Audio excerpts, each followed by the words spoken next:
আসসালামু আলাইকুম। আমি আপনাদের সাথে কিছুক্ষণ লাইভ কথা বলতে এসেছি।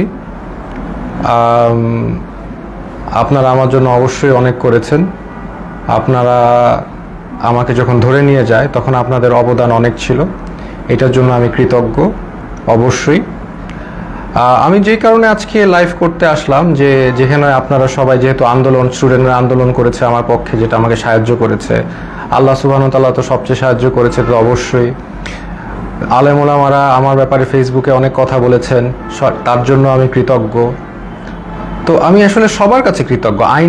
অনেক আইনজীবী আমার জন্য দাঁড়িয়েছে, তাদের কাছে আমি কৃতজ্ঞ। এমনকি কিছু পুলিশ আমার নিয়ে তারাও প্রতিবাদ করেছেন যে আমাকে কেন ধরা হলো। তো সব কিছু নিয়ে আমি সবার কাছে কৃতজ্ঞ। তাই এর বিনিময়ে আমি হয়তোবা কিছু দিতে পারবো না, হয়তোবা একটা গল্প দিতে পারবো। আমি আপনাদের কাছে একটা গল্প প্রেজেন্ট করতে এসেছি। এই গল্পটা আপনাকে শেয়ার করি, ইনফর্মালি কথা বলি, গল্পটা আপনাকে দেখাই, আপনাদের গল্পটা হয়তোবা ভালো লাগতে পারে, তাই এই গল্পটা আমি আপনাদেরকে বলতে চাই। প্রথম আপনারা অনেকেই প্রশ্ন করছেন, আমি একটা স্ট্যাটাস দিয়েছিলাম যে এই উম্মা কি এক না এই উম্মা বিভক্ত। আমি স্ট্যাটাসে বলেছি যে আমাকে ধরলে আপনারা কি করবেন। এটা কেন বলেছি, আমি কেন আগের থেকে এই কথাটা বলবো, বা এর উত্তর হচ্ছে, আমি আসলে আগের থেকে জানতাম আমার নাম হানাদার লিগার বাহিনী, আমার নাম এসেছে। প্রথমে গল্পের শুরুটা হচ্ছে, আমি একটা টাইমে দেখা যাচ্ছে আন্দোলনটা দমে যাচ্ছিল, তো তখন সাদিক ভাই উনি আমাকে আসলে বলেন যে আমরা কি করতে পারি এখন, মানে আপনাকে ধরলে হয়তো বা আন্দোলনটা আরো চাঙ্গা হবে। তাই আমি বললাম, না, আমাকে ধরার সম্ভাবনা কম, আমাকে ধরাটা বোকামি হবে, কারণ আমাকে ধরলে জনগণ আন্দোলন করবেই। তো এইটা আমি মনে করি না আওয়ামী লীগ এরকম বোকামি করবে, তো এইটাই বলেছি। বাট আমাকে যদি ধরে তাহলে আমি ব্যবস্থা করব। তো তাই আমি এই কথা সূত্র ধরে আমি দিন যাচ্ছিলাম যে আমাকে ধরার প্রশ্ন আসে না। বাট আমি তারপরও প্রস্তুতি নেওয়া শুরু করি, আমি বিভিন্ন একটা নামের লিস্ট করি যে আমাকে ধরা মাত্র কে কি করতে হবে। এবং এটা আমার ছোট বোনকে আমি শিখিয়ে দিই যে তুমি আমাকে ধরলে এই নাম্বারে, এই সব নাম্বারে ফোন দিবা, এনাকে এই কথা বলবা, ওনাকে এই কথা বলবা, অ্যাডভোকেট নাম্বার, মিডিয়ার নাম্বার, সবার নাম্বার আমি দিয়ে রেখেছিলাম। তারপরে একদিন হঠাৎ ডক্টর সরওয়ার হোসেন উনি আমাকে ফোন করে আমাকে বলেন যে আসিফ, তোমার আর আমার নাম এসেছে, তোমার আর আমাকে আটক করা হবে, তুমি এখন, আমি এইটা লাস্ট ফোন দিলাম তোমাকে, তুমি এখন তাড়াতাড়ি পালাও। তো উনি আমাকে অবশ্যই 100% ভালোবাসেন, না হলে উনি রিস্ক নিয়ে আমাকে ফোন দিয়ে জানাতেন না, কারণ আমাদের সবার ফোন ট্র্যাকিং হচ্ছে। এটা জেনেও ডক্টর সরওয়ার হোসেন আমাকে ফোন দিলেন, এবং ফোন দিয়ে উনি আমাকে পালাতে বললেন, কিন্তু আমি রাজি হইলাম না। কারণ আমাকে যদি ধরে, এই বোকামিটা যদি তারা করে, তাহলে তারা নিজেরাই বিপদে পড়বে। আর আমি কেন পালাবো? আমি যদি পালাই তাহলে তো মানে এটা তো আমি কোনো অপরাধ করি নাই। আমি যদি অপরাধ না করি তাহলে আমি পালাবো কেন? তাই আমি পালাই নাই। আমি একদম স্ট্রং ছিলাম।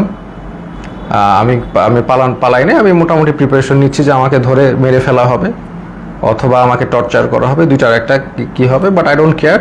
যদি এটা উম্মার কাজে দেয় তাহলে আলহামদুলিল্লাহ। তারপরে যে আমার বোনের যেগুলো প্রস্তুতি আছে, আমি নিজে একটা ভিডিও বানাই। আপনি যদি এই ভিডিও, সেখানে আমি বলি যে আমার যদি ভিডিওটা দেখেন তাহলে তার মানে আমি মৃত, আই এম ডেড, অথবা আমি গুম, এরকম একটা ভিডিও করে রাখি। তো করে আমার বোনকে সব শিখিয়ে দিই যে আমাকে ধরলে এটা করবা, ওইটা করবা, এটা করবা, এর কাছে যাবা, একে ফোন দিবা, সব একটা লিস্ট আমি করি। তো করার পর আমি আসলে মানসিকভাবে প্রস্তুত হয়ে যাই যে I can be dead, I can be killed, আমি শেষ হয়ে যাব। বা শেষ না হলে আরও খারাপ, যদি মেরে ফেলে তাহলে তো ভালোই। আপনারা তো জানেন তারা কি পরিমাণ অমানবিক টর্চার করতে পারে। তা আমি আসলে মরাটাই বেস্ট সিচুয়েশন ধরে নিয়ে আমি প্রস্তুতি নিয়েছি। তারপর আমি মনে করেন অপেক্ষা করে একদিন ওই দিন রাতে 1টার সময় বেল বাজে। তখন আমার মনে হয় যে রাজাকাররা আসছে বা ওই লিগার হানাদাররা আসছে। তা আমি যে দরজায় দেখি কি আমার দারোয়ান। তা আমি ঘুমের মধ্যে ছিলাম, তো আসলে ওইভাবে চিন্তা করি নাই যে এইটা একটা ট্র্যাপ। আমি খুলে দারোয়ানকে জিজ্ঞেস করতে গেলাম কি, সাথে সাথে দরজা ধাক্কা দিয়ে হানাদার লিগার বাহিনী ঢুকে গেল। আমি তো মানসিকভাবে প্রস্তুত, এখন ঢুকে গেছে, এখন তো আর কিছু করার নাই। আমি বললাম আপনারা দাঁড়ান, আমি আসতেছি। এটা বলে আমি আমার ছোট বোনের মানে কাপড় নিয়ে আসতেছি, তো আমি আমার ছোট বোনের রুমে গিয়ে আমি ওর চুলটা টান দিলাম, ও রাগ করে উঠে বসলো, আমার দিকে তাকালো। তো আমি বললাম দে আর হিয়ার। তো ও বললো কে? পুলিশ। আমি বললাম you know what to do, তুমি জানো তোমার এখন কি করতে হবে, এই শেষ কথা। তারপর আমি একটা কাপড় নিয়ে আমি ওদের সাথে চলে গেলাম। ওরা আমার বাসার যে সিসি ক্যামেরা ওগুলো সব বন্ধ করে রেখেছে, কিন্তু লাকিলি একটা ক্যামেরা অন ছিল, ওরা বুঝে নাই সেটা, ওটাকে তারা ক্যাপচার হয়ে গেছে যে তারা এগুলো নিয়ে গেছে। প্রথম দিন রাতে তারা আরও কয়েকজনকে ধরার চেষ্টা করলো, পায়নি, আমাকে নিয়ে তার ডিবি অফিসে নিলেন।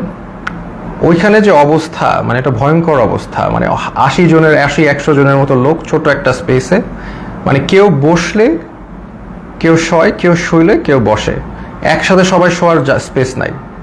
ওইখানে আরেকটা এশিয়ান ইউনিভার্সিটির একজন প্রফেসর ছিল, উনি মানে শোয়ারই চান্স পায়নি, উনি বসেই ছিলেন, কারণ স্পেস নাই, মানে এত একটা কনজাস্টেড এরিয়া, ফ্যান নাই, একটা রুমে কিছু এসি ঢুকে আর বাকি সব রুমে হচ্ছে মানে একদম ফ্যান নাই, কিছু নাই, সব সময় লাইট থাকে, সব সময় সাউন্ড থাকে, আপনি ঘুমাতে পারবেন না। তো ওইখানে ঢুকে প্রথম দিন তো আমার খুব মানে অবস্থা ভালো না। আমার তেমনি আপনারা জানেন স্পাইনে প্রবলেম হওয়ার কারণে আমার এমনি সবসময় পেইনে থাকে, আমি নিউরোলজিক্যাল পেইনে থাকি, ফিজিওথেরাপি করলে কমে, আবার নাহলে বেড়ে যায়। সেই সিচুয়েশনে আমাকে এরকম একটা জায়গায় নিয়ে গেল যেখানে আমার কোনো বসার জায়গা নেই, সব পুরাটাই ফ্লোর, হার্ড ফ্লোর, তাও আবার মুভ করার তো কোনো স্কোপই নাই, শত শত মানুষ। তো এরকম জায়গায় প্রথম একদিন ছিলাম, ওই রাতে ছিলাম। তারপরের দিন ওরা আমাকে ডেকে নিয়ে গেল উপরে নিয়ে তারা আমাকে প্রশ্ন করলো যে আপনি ব্র্যাকে কয়জন শিবির আছে। আমি বললাম আমি তো শিবির করি না, আমি কীভাবে জানবো ব্র্যাকে শিবির কয়জন আছে বাকি। এরকম অনেক প্রশ্ন করলো বারবার। তারপর অ্যাট ওয়ান পয়েন্ট তাদের মধ্যে ওই হানাদার লিগার বাহিনীর একজন, উনি আর কি জিজ্ঞেস করলো, বলেন তো এই কোটা দিয়ে আপনি এত কথা বলেন, কোটার পদ্ধতি কি, বিসিএস এর সিলেকশন প্রসেসটা কি। তা আমি তো আসলে বলতে পারি নাই, কারণ হচ্ছে আমি মানে মেন্টালি তো ওই লেভেলেই নাই, তাই না, আমি একটা মানে ভয়ঙ্কর একটা অবস্থায় আছি, ওই লেভেলেই নাই। তো তারপরে ওরা কি করলো, ওরা এসে আমাকে মনে করেন আমাকে ধাক্কা দিল, আমার তো স্কেচ নিয়ে হাঁটতে হয়, আপনারা জানেন একটা লাঠি নিয়ে হাঁটতে হয়, সে আমাকে ধাক্কা দিল, তারপর আমার মুখে হিট করা শুরু করলো। তো হিট করা শুরু করলো আমাকে, 6টা হিটের পরে আমি আসলে মানে অজ্ঞান হয়ে যাচ্ছিলাম। তো অজ্ঞান হয়ে যাচ্ছিলাম, তারা আমাকে বলে না ডোন্ট এরকম করে আমাকে দাঁড়া করাইলো, আবার 2-4 বার হিট করলো। তো তারপরে তারা আমাকে মানে বললো যে আপনি তো খুব খারাপ জায়গায় আসছেন, আপনার বাম পায়ে প্রবলেম, ওই ডান পাকে আমরা একদম ইয়ে করে আপনাকে পুরোপুরি লুলা বানাই দেবো। তো এরকম একটা কথা বললো, এবং আরেকজন লাঠি নিয়ে আসলো আমাকে মারবে, পরে ওরা লাঠি দিয়ে হিট করে নাই, না করে আমাকে ওই জায়গায় আবার সেই জায়গায় যেখানে রাখে সেখানে নিয়ে গেল।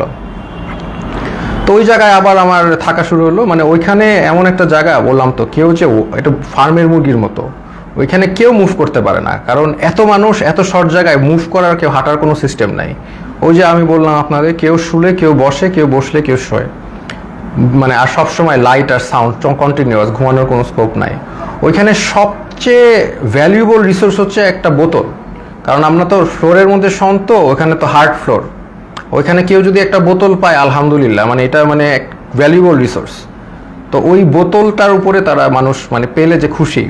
তা আমাকে অনেকে চিনেছে, ওইখানে চেনার কারণে দেখা যাচ্ছে 2 দিনের মধ্যে আমি একটা বোতল ম্যানেজ করলাম মাথায় দিয়ে শোয়ার জন্য ফ্লোরে, এই একটা অবস্থা। তো আরেকটা বিষয় হচ্ছে ওইখানে 80 জনের একটা টয়লেট, আর আমার তো এমনি যেহেতু হাই কমোড ইউজ করতে হয়, বিকজ আমার মানে স্পাইনে প্রবলেম আছে, তো ওইখানে লো কমোড, তাও আবার 80 জনের জন্য একটা, 100 জনের জন্য একটা। তো এত লোকের একটা কমোড তো বুঝতেই পারছেন কেউ ইউজ করতে পারে না ওইভাবে। সো আমি খাওয়া কমিয়ে দিলাম, because I have to go to the washroom, এটা তো যাওয়া যাবে না, আমি খুব কম খাওয়া শুরু করলাম যাতে টয়লেটে না যাওয়া লাগে। আর আরেকটা বিষয় হচ্ছে টয়লেটে ইউজ করে সাবানও তারা প্রোভাইড করে না কোনো রকম। সো এইরকম একটা কন্ডিশনে আমরা যাচ্ছি। আর এরপর থেকে আর কি আসলে জিনিসটা বুঝলাম যে বিষয়টা কি, আসলে বুঝার বিষয় ছিল, এখন আমি বুঝতে পারলাম।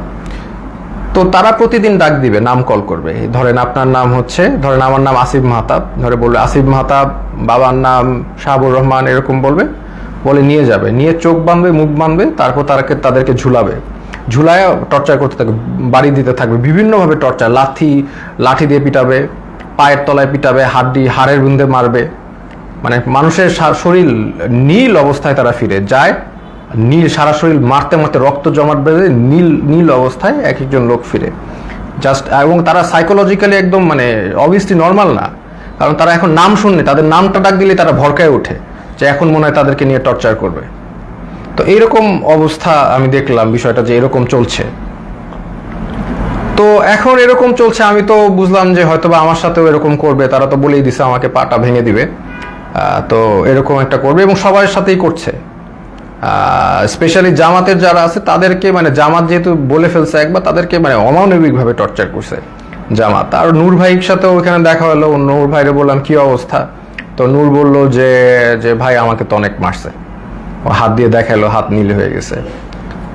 তো এই এই এই হচ্ছে সিচুয়েশনটা। আর ওখানে তো মানে আর সব সময় তো লাইট, বাইরে যে একটা আলো, বাইরে যে বৃষ্টি পড়তেছে নাকি এটা আমরা গেস করা শুরু করলাম যে বাইরে আদৌ বৃষ্টি পড়ছে কিনা, কারণ মোটা ওয়াল, কোনো উইন্ডো নাই, কোনো বাইরের কোনো আলো বাতাস তো আমি জানি নাকি, ভিতরের মধ্যে থাকি আমরা বদ্ধ ঘরে, শুধু আলো আর এই যে কনস্ট্যান্ট সাউন্ড, মানে এই একটা অবস্থা। তো এরকম যাচ্ছে, এরকম একটা অবস্থা যাচ্ছে। তো এখন দেখলাম অনেকে ভেঙে পড়তেছে। তো আমি আর কি আমি আমার মতো করে ইন্সপিরেশন দেওয়ার চেষ্টা করলাম যে আপনারা এভাবে টর্চার হচ্ছেন, আপনি কি মনে করেন না আল্লাহ আপনাকে এটার জন্য রিওয়ার্ড দিবেন? আজকে আপনারা তো জানেন নবী করিম সাল্লাল্লাহু আলাইহি সাল্লাম বলেছেন যে আপনি যদি এইভাবে নির্যাতিত হন আপনার গুনাহ মাফ হচ্ছে, আপনাদের গুনাহ মাফ হচ্ছে। আপনার যদি গুনাহ এইখানে থাকার কারণে গুনাহ মাফ হয়ে জান্নাতুল ফেরদৌসে যেতে পারেন, এটা আপনার জন্য ভালো, নাকি এইখানে ভালো থাকলেন তারপর জাহান্নামে গেলেন, এটা ভালো? তো এইভাবে আমি সবাইকে একটু ইন্সপায়ার করার চেষ্টা করলাম, মোটিভেশন দেওয়ার চেষ্টা করলাম। আর আমার নিজের তো হেলথ কন্ডিশন ডিটোরিয়েট করতেছে প্রোগ্রেসিভলি,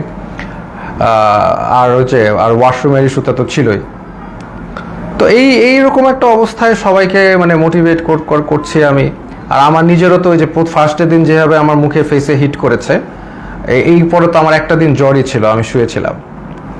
তো এই হচ্ছে আমাদের মানে সিচুয়েশন। আমি ওখানে একদিন শুয়েছিলাম, তারপরেও আমি সবাইকে মোটিভেশন দেওয়ার চেষ্টা করি। একটা ছেলে আসলো, সেই ছেলেটা কাঁদতে কাঁদতে, স্যার আমি তো কিচ্ছু করি না, আমি জাস্ট ইলেকট্রিক্যাল কাজ করি, আমাকে ধরে নিয়ে আসছে স্যার, আর ধরে নিয়ে আমাকে টর্চার করতেছে, কাঁদতে কাঁদতে শেষ। আমি বললাম কাঁদতেছো কেন, মানে তুমি পুরুষ মানুষ না, are you not a man, তুমি কাঁদবা কেন, টর্চার করলে করবে। বলে স্যার আমাকে স্বীকার করতে বলে, আমি খুন করেছি, এই করেছি, আমি তো করি নাই স্যার। বলে করবা না, স্বীকার করবা না, তোমার পাটা যদি কেটেও ফেলে তারপরেও তুমি স্বীকার করবা না, কেন করবা, যেটা সত্যি সেটা বলবা, তুমি করবা না স্বীকার, আমাকে মেরে ফেলবে। তো ওইখানে আবার একটা জিনিস বুঝলাম যে সবাই কান্নাকাটি করে যে তাদের একটু মানে জেলে কবে যাবে, মানে তাদের জেল হচ্ছে তাদের জন্য স্বর্গ। ওইখানে যেভাবে টর্চার করে, যে নাম ডাকবে, বাবার নাম ডাকবে, দ্যাট মিনস তাদেরকে টর্চার করা হবে। তা এই জন্য তারা যদি জেলে যেতে পারে, এটার জন্য তারা দোয়া করে আল্লাহর কাছে, আল্লাহ আমাদের যাতে জেলে দেয়। তো এরকম অবস্থা।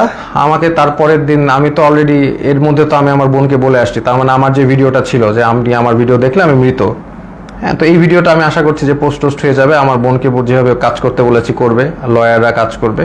তো এটা আমি আশাবাদী ছিলাম যে ইনশাল্লাহ সবাই যার যার অবস্থা থেকে কাজ করবে, স্টুডেন্ট আন্দোলন করবে, যে এগুলো করার পরে এবং জনগণ যখন এটার এগেনস্টে কথা বলবে, আরেকটা ইস্যু হয়ে যাচ্ছে, ফার্স্ট অফ অল আরেকটা নতুন ইস্যু হয়ে যাবে, যেটা দিয়ে আবার আন্দোলন শুরু হবে। এটা আমি জানতাম। আর এটার পরে আমাকে যদি আরও টর্চার করবে, কিন্তু এটা তাদের জন্য আরও খারাপ হবে। তো তারপরে আমাকে তারা ঠিকই গুম করা অবস্থায়, আর আমার বাবা মা যতটুকু জানলাম আমাকে গুম করে ফেলছে। তো এটা তারা বলছে, তারা স্বীকার করে না যে তারা নিয়ে আসছে। তো এই অবস্থায় তারা আমাকে কোর্টে চালান দিল। তো আমি চিন্তা করলাম যে কোর্টে যেহেতু যাচ্ছি, এখানে মিডিয়া পাইলে আমি আমার এক আঙ্গুল দেখাবো, শাহাদাত, এক উম্মাহ, আমরা এক উম্মাহ, হ্যাঁ, আমার গায়ে আমরা সবাই এক। তো এই সিম্বলটা আমি চিন্তা করেছি দেখাবো। তো আমি জানি যে এগুলো দেখালে তারা আমাকে আরো অনেক নির্যাতন করতে পারে, দেখাইলাম, কারণ এটা আমি তো জানি জনগণ বুঝবেন যে আমি এক আল্লাহ, এক রসুল, এক উম্মাহ, এই কথাটা আমি বুঝাতে চাচ্ছি যে আমরা সবাই এক। আমার অত্যাচার যা হলে হবে, এই অত্যাচারের কারণে যদি আপনারা স্বাধীনতা পান, এই জুলুমের থেকে মাফ পান, তাহলে আলহামদুলিল্লাহ, নো প্রবলেম, আমাকে অত্যাচার করুক। তো আমি ডিসিশন নিয়ে নিলাম, এক দেখাবো। তা আমার সাথে ওই জগন্নাথের আরিফ ছেলেটা, খুবই সাহসী ছেলে, ও আমার সাথে কেসটা দিল, মামলা দিল, আমরাও গেলাম, আমি ওকেও বললাম যে আমি এক দেখাবো। তো এই অবস্থায় এই এক উম্মাহ শাহাদাতের আঙ্গুল দেখিয়ে আমি ওই কোর্টে দেখালাম, এবং কোর্টে আমাকে সম্পূর্ণভাবে মানে কোর্টের যে জাজ, তিনি আমাকে দেখে চিনে বললেন আপনাকে ওখানে দাঁড়ানো লাগবে না, আপনি বসেন। তো উনি আমাকে বসালেন, কিন্তু তারপরেও ওই মিথ্যা মামলাটা দিলেন যে আমি নাকি সেতু ভবন ভাঙচুর করেছি, যেটার মানে কোনো মানে এটা জোক, মানে এটা যে কলাপস করছে সোসাইটি, ওখানেই প্রমাণ যে এরকম একটা মিথ্যা মামলা যেটার কোনো তথ্য নাই, প্রমাণ, এটা বলাই আসলে সময় নষ্ট। তো এই মিথ্যা মামলা উনি মানে জাজ আমাকে দিলেন, আর আমাকে আবার 6 দিনের রিমান্ড মঞ্জুর করলেন। তো ওই 6 দিনের রিমান্ড আবার গেলাম, আর এই সময়টা অনেকের সাথে পরিচয় হলো। ওখানে বিএনপির অনেক নেতা ছিল, পার্থ ভাই ছিলেন, ওনার সাথে আমি বললাম যে পার্থ ভাই আপনার তো আর আমার মামলা এক, আমি তো আপনার সাথে আসি। তো উনি বলে যে আমি তো তোমাদের সাথে থাকতেই চাই না, আমি তো এখান থেকে বের হতে চাই, একটু মজা করলেন। তো এরপরে অনেক মানুষের সাথে পরিচয়। একজন আসলেন, ওনাকে মানে উনি হাঁটতেই পারতেছেন না, পাটা একদম প্রচুর মানে অবস্থা খারাপ করে পিটিয়েছে। ওনার অপরাধ ছিল উনি ছাত্রদের পানি খাইয়েছেন, উনি ছাত্রদের পানি দিয়েছেন, ছাত্ররা পানি খাইয়েছেন, এই জন্য তাকে অমানবিক টর্চার করলো। তো টর্চার করলো, উনি এসে শুয়ে গেল। আমি বললাম যে এইগুলো একই কথা বললাম যে আপনাদের এটা গুনাহ মাফ হচ্ছে। তারপরে লাস্টে একটা কথা বললাম যে আপনি যে এত টর্চার্ড হলেন ছাত্রদের পানি খেয়ে, এখন আবারও কি খাওয়াবেন আপনি? তো উনি বললো ইনশাল্লাহ স্যার আবারও খাওয়াবো। আমি like that's the answer I am looking for. আমরা আবার করব, আমাদের ছাড়লে আমরা আবার করব, we are not going to give up. আমরা তো আবার করব, তাই না? আমরা কি অপরাধ করেছি যে আমরা করব না? পানি খাওয়ানো কি অপরাধ? তো এই হচ্ছে একটা অভিজ্ঞতা। তো এরকম এই যে একজন পেলাম। আর একজন হচ্ছে মাদ্রাসা স্টুডেন্ট, তাকে হচ্ছে তাকে বলছে খুন করেছে, সে পুলিশ খুন করেছে, এটা সে তাকে বলছে, এবং তাকে প্রতিদিন পিটায়, প্রতিদিন নিয়ে টর্চার করে।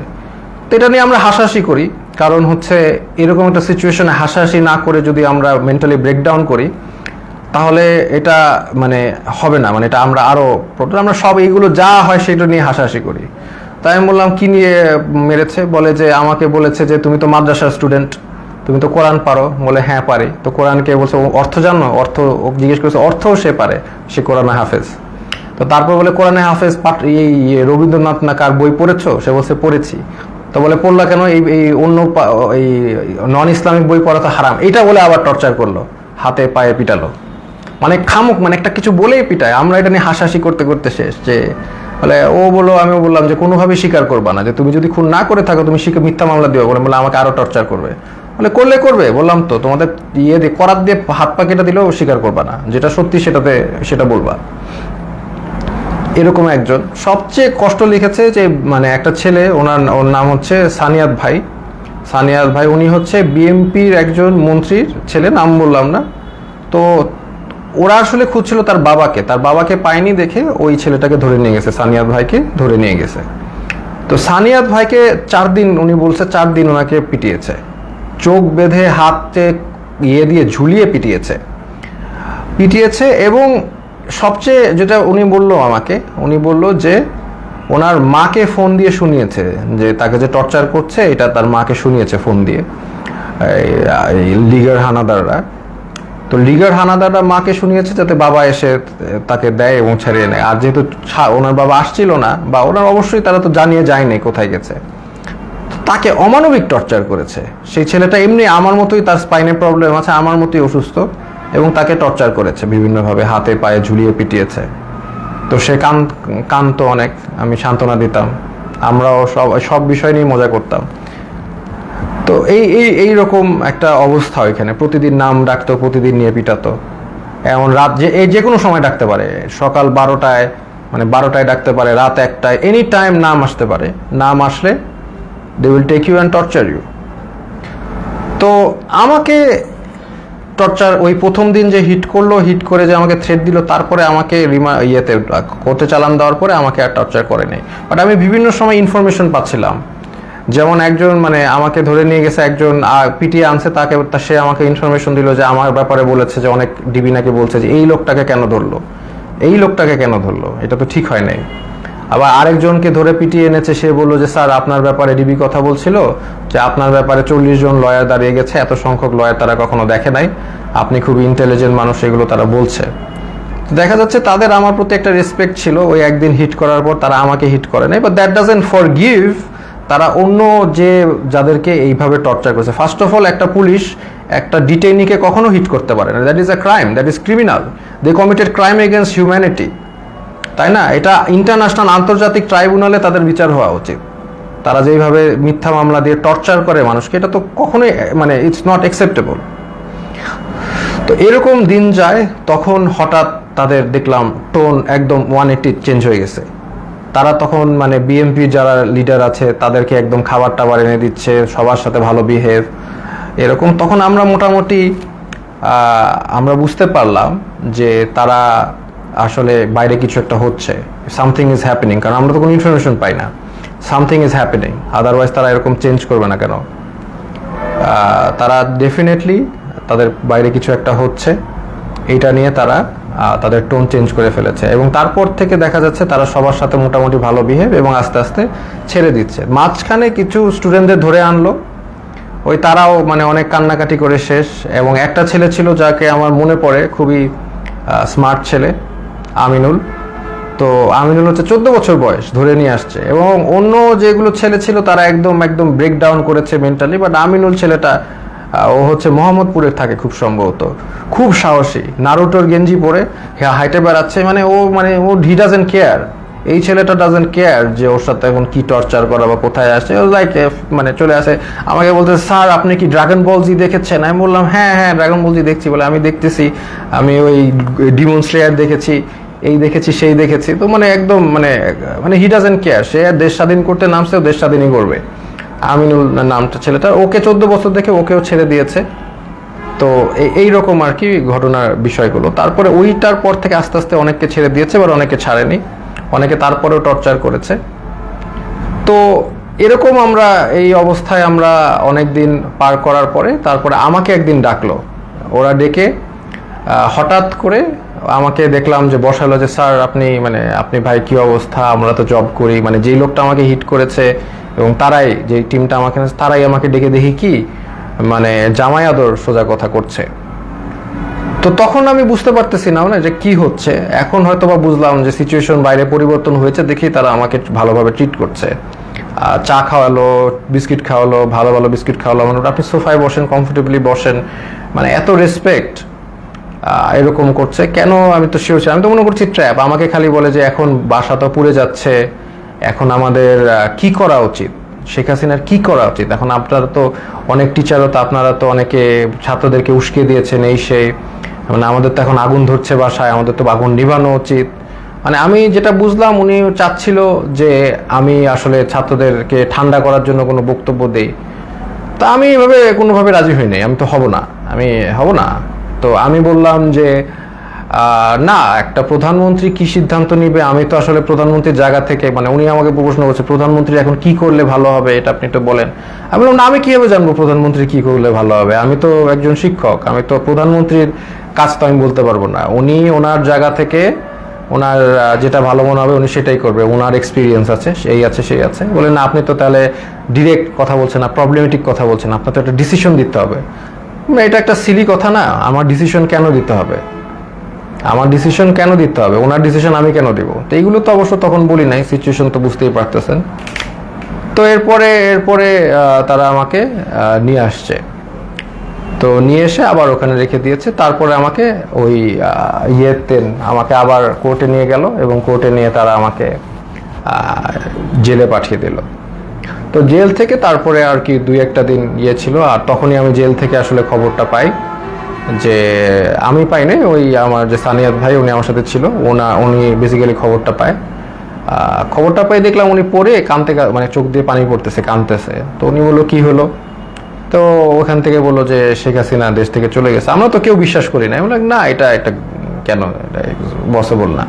তো তারপরে আরো রিলায়েবল সোর্সগুলো থেকে জানতে পারলাম যে শেখ হাসিনা ইনডিড দেশ থেকে পালিয়েছে এবং গণভবন ঘেরাও। আলহামদুলিল্লাহ, এই হচ্ছে ঘটনা।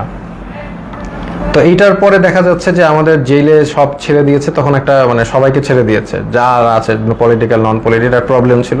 তখন জেলের যারা মানে গার্ড, তাদেরকে দেখা যাচ্ছে একদল মানে ক্রিমিনালরা ওদেরকে মেরে ওরা আবার দেয়াল ভেঙে পালানোর চেষ্টা করছিল। তো উপর থেকে অনেকবার তাদেরকে ওয়ার্ন করা হচ্ছে যে এটা করো না। লাস্ট পর্যায়ে একটা গুলি একজনের গায়ে লাগে, একজন কয়েদের গায়ে লাগে, উনি হয়তো বা মারা যান, আমি জানি না, আমি জানলা দিয়ে দেখছিলাম।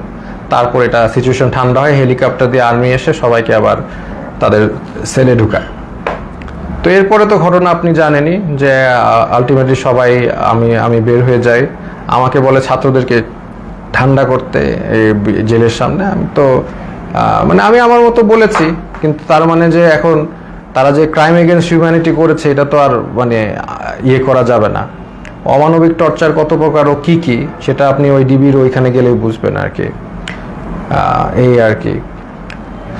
তো এনিওয়েজ এইটাই হচ্ছে আজকে আমার ছোট গল্প।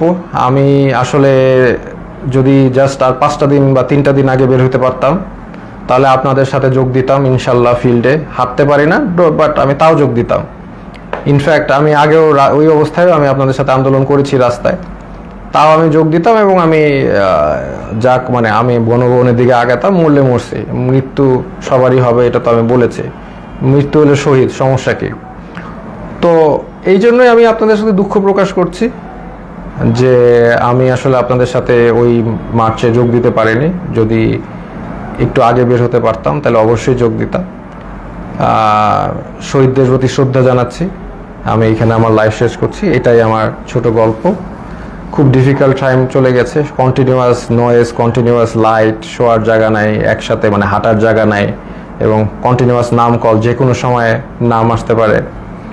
তবে ওই যে আরিফ ছেলেটাকে আমি অনেক শ্রদ্ধা করি, কারণ ও বলেছে আর কি, ও বলছে যে অন্য সমগ্নায়করা তো বলেছিল যে ওরা কথা বলে তারপরে বলেছে, তো বলছে আমিও তো বলে তাহলে বলে দিয়ে আমি তাহলে যাই। আমি বললাম না, তুমি এখন কোনো কিছু মানুষের লক আপ থাকতে হবে, কিছু মানুষের বুঝতে হবে যে কিছু মানুষ এখনো ভিতরে আছে এবং মানে অন্যায় চলছে। তো এই জন্য আমি আর ওই জগন্নাথ ইউনিভার্সিটির খুব সম্ভবত আরিফ ছেলেটা মানে খুব সাহসী কথা দেখিয়েছে, এই জন্য আমি তাকে সম্পূর্ণ রেসপেক্ট করি। এইটাই আমি বলে শেষ করছি। আপনারা এই যে যারা নির্যাতিত হয়েছে, যাদেরকে টর্চার করেছে, যাদের এগেনস্টে ক্রাইম এগেনস্ট হিউম্যানিটি করা হয়েছে, তো তাদের বিচার আসলে চেতে হবে। আসলে এটা না আমি বলতে কষ্ট হচ্ছে, কারণ নবী করিম সাল্লাল্লাহু আলাইহি ওয়াসাল্লাম যখন মক্কা বিজয় করেন তখন উনি কিন্তু 12 জন যুদ্ধাপরাধী বাদে সবাইকে ক্ষমা করেন। কিন্তু এইখানে যেগুলো হয়েছে these are crimes against humanity. এখানে আসলে মানে মাফ কীভাবে করা যায় আমি জানি না। বা যাই হোক, যতটুক পারে আমরা ক্ষমা করি। আমরা চাই না একটা মানে সব যে ভালো পুলিশ তার গায়ে হাত উঠুক।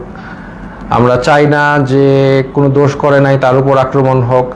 কারণ আমি এরকম একজন এসেছে, একজন ডিবি অফিসে একজন আমার সাথে দেখা করেছে, ডিবি পুলিশ, যে বলেন স্যার আমার 2 ছেলে আছে, একজন বুয়েটে একজন মেডিকেলে, দুজনই আপনার জন্য অনেক দুঃখ করেন, দুজনই আপনাকে মনে করেন। আমি বললাম বলেন যে স্যার ভালো আছে, বলেন স্যার ভালো আছে। তার মানে যে সব পুলিশ যে মানে বেঈমান, সব পুলিশ যে ওই লিগার তা কিন্তু না, কিন্তু এটা আমাদের বুঝতে হবে। তো আমরা ফরগিভ করার চেষ্টা করি, আর যারা একদম এরকম ক্রাইম এগেনস্ট হিউম্যানিটি করেছে তাদেরকে আমরা ইনশাল্লাহ বিচারের আওতায় আনবো। আসসালামু আলাইকুম ওয়া রাহমাতুল্লাহি ওয়া বারাকাতুহু। শুভরাত্রি।